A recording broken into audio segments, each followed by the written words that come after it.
लो, फिर से चल दी हो क्या तुम?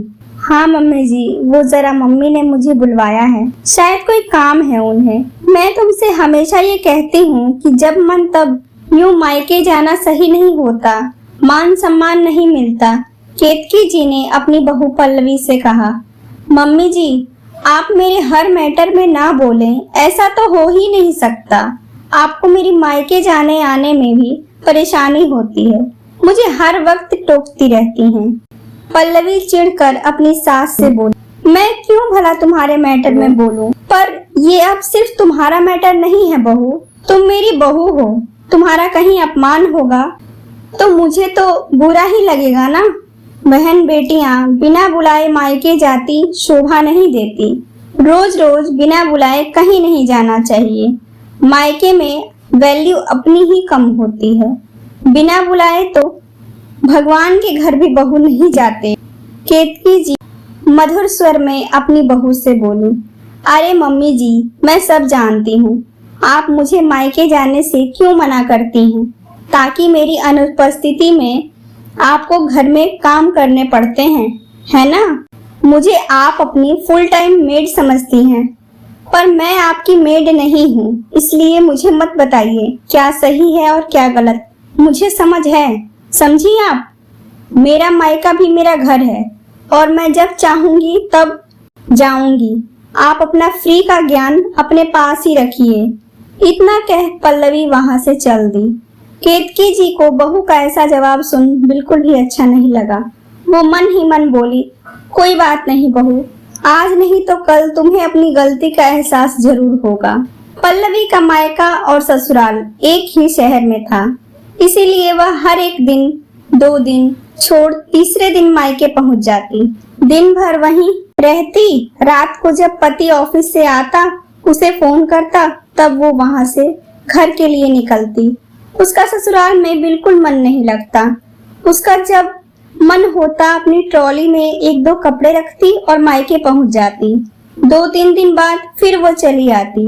शुरू शुरू में तो माता पिता भाई को सबको अच्छा लगता, लेकिन जब बड़े भाई की शादी हुई और घर में उसकी भाभी आई, तो उसकी भाभी को उसका हर समय ही चले आना अच्छा नहीं लगता।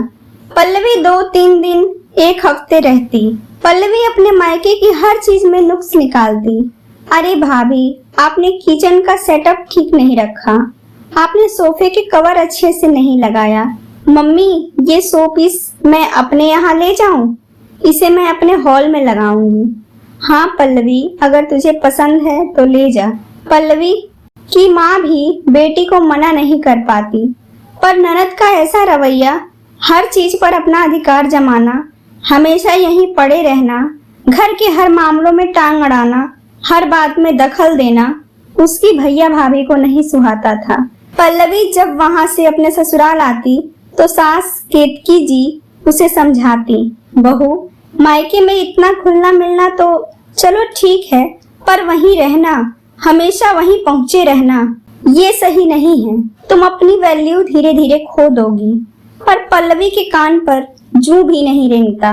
वो जब ससुराल आती तो सास की बातें जैसे तैसे सुन लेती, पर इस कान से सुन तुरंत उस कान से निकाल देती।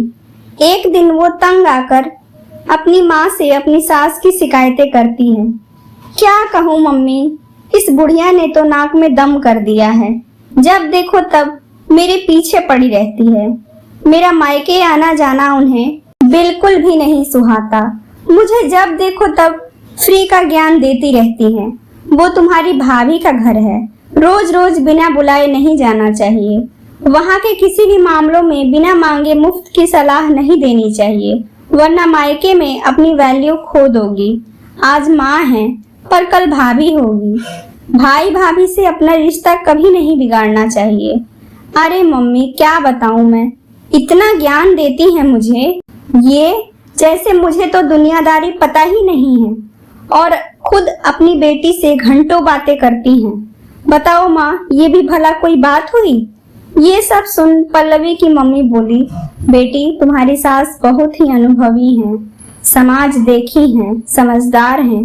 वो अपने समाज से ही तुम्हें अच्छी से बातें बता रही हैं, पर तुम्हें गुस्सा नहीं होना चाहिए। ये कोई गलत बात नहीं। क्या मम्मी, आप कह रही हैं गलत बात नहीं है? यानी कि आपको भी मेरा यहाँ आना अच्छा नहीं लगता? ठीक है, मैं अब यहाँ नहीं आऊंगी। नहीं बेटी, पल्लवी की माँ समझाते हुए बोली। नहीं माँ, नहीं आऊंगी कभी मैं यहाँ। पल्लवी अपनी मम्मी की बात पर गुस्सा होकर वहाँ से चली गई। देखते देखते 2 महीने बीत गए, लेकिन पल्लवी अब अपने मायके नहीं जाती थी। कुछ ही दिनों बाद राखी का त्योहार आया। पल्लवी की सास केतकी जी बोली, क्यों बहू, आजकल मैं ध्यान दे रही हूँ, तू अब अपने मायके नहीं जा रही? अब तो आप खुश है ना? अब मैं यहीं रह रही हूँ, तो जाती थी तो भी दिक्कत थी आपको, नहीं जा रही तो बहू नहीं जा रही आजकल। आप मुझसे चाहती क्या है? पल्लवी अपनी सास पर चिल्लाकर बोली। बहू की ऐसी बात सुन अब केतकी जी ने मन में विचार किया कि बहू तो बदलने वाली है नहीं, तो अब वो खुद को ही बदल देंगी। अब आज के बाद कभी वो बहू को कुछ नहीं बोलेंगी, चाहे वो कहीं जाए या कहीं आए। रक्षाबंधन का त्योहार नजदीक आया। घर में अब पल्लवी की ननद रेखा को बुलाने की बात चलने लगी। रेखा, जो कि उसी शहर में पर दूरी पर रहती थी और बड़ी मुश्किल से ही मायके आ पाती थी, और आती भी थी तो 1 या 2 दिन में फिर चली जाती थी। केतकी जी ने अपनी बेटी को फोन किया। बेटी, राखी पर आएगी नहीं क्या?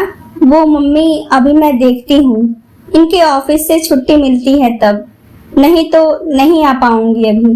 नहीं बेटी, आजा कुछ दिनों के लिए, बहुत टाइम हो गया है तुझे देखे हुए। बेटी कोशिश तो करना, मैं दामाद जी से बात करती हूँ। पल्लवी की सास केतकी जी ने अपनी बेटी से फोन पर कहा। ये सब बातें किचन में रोटी बना रही उनकी बहू पल्लवी सुन रही थी। वह मन ही मन सोचने लगी कि राखी में उसकी माँ ने तो उसे अब तक नहीं बुलाया। फिर शाम को पल्लवी का पति आनंद ऑफिस से घर आया तो आते ही माँ से बोला, मम्मी, ये अपने बगल वाले फ्लैट की संतो ताई की बेटी आ गई है राखी पर, और मेरी बहन कब तक आएगी? कल ही तो राखी का त्योहार है, बहन के होते हुए मेरी कलाई सुनी रहेगी। नहीं बेटा, जरूर आएगी तुम्हारी बहन भी। संतो ताई की बेटी आज सुबह ही तो आई है, कल राखी है ही, राखी बांधने आई है। मैंने आज तेरी बहन से भी कहा कि जल्दी आ जाए, तो बोली कि तेरी जीजाजी थोड़े व्यस्त हैं काम में, तो देख आज आए नहीं तो कल आए। इतना सुनते ही पल्लवी का पति आनंद बोला, अरे तब कोई बात नहीं, जीजाजी को टाइम नहीं मिल पाएगा तो मैं दीदी को लाने चला जाऊंगा। मैं अभी दीदी से बात करता हूँ। और आनंद फोन से उसकी ननद को कॉल करके बुलाने लगा। यह सब देख पल्लवी को यह एहसास हुआ कि उसका मायका तो कितना पास है, पर उसके मायके से उसे बुलाने के लिए किसी का भी कॉल नहीं आया। वह सोच में पड़ गई कि जिन मायके वालों के लिए वो अपने ससुराल में झगड़ा कर देती थी, आज उसे किसी ने पूछा तक नहीं, बुलाया तक नहीं। अगले दिन राखी थी। उसकी ननद आई मिठाइयाँ कपड़े लेकर। उसकी सास ने भी ननद को कपड़े गिफ्ट मिठाइयाँ दिए। ननद ने उसके पति को राखी बांधी, पर पल्लवी किचन में सबके लिए पकौड़े बना रही थी और ये ही सोच रही थी कि उसके मायके से तो किसी ने उसे आने को कहा ही नहीं। उसकी आंखों से आंसू बहने लगे। वो आंसू पोंछ चाय पकौड़े चटनी लेकर जब सास ननद के पास गई तो सास तो कुछ नहीं बोली, पर ननद बोली, भाभी आप नहीं गई अपने मायके अपने भाई को राखी बांधने? पल्लवी हंसकर बोली, अब आप इतने दिनों के बाद आई हैं, इसीलिए मैं नहीं गई मायके। आप मायके आई और मैं चली जाती तो अच्छा नहीं लगता। अच्छा, पर आपका मायका तो पास नहीं है, आपके भाई ही आ जाते। आप नहीं जा पाई तो वो भैया शायद किसी काम से कहीं गए हैं, अगर समय मिला तो आएंगे, बोले हैं मुझसे। पल्लवी यूं ही बोल पड़ी अपनी ननद से। उसकी ननद बोली, हाँ राखी है, आना ही चाहिए आपके भाई को। पल्लवी को कुछ जवाब देते ही नहीं बना। वो वहां से चली गई, क्योंकि उसकी तो 2 महीने से मायके वालों से बातचीत बंद थी। वो अपने कमरे में जाकर बहुत रोई। फिर धीरे धीरे शाम हो गई। वो अपना फोन लेकर अपने कमरे में ही अपनी माँ को फोन करने लगी। फोन उठाते ही माँ बोली, कैसी है पल्लवी?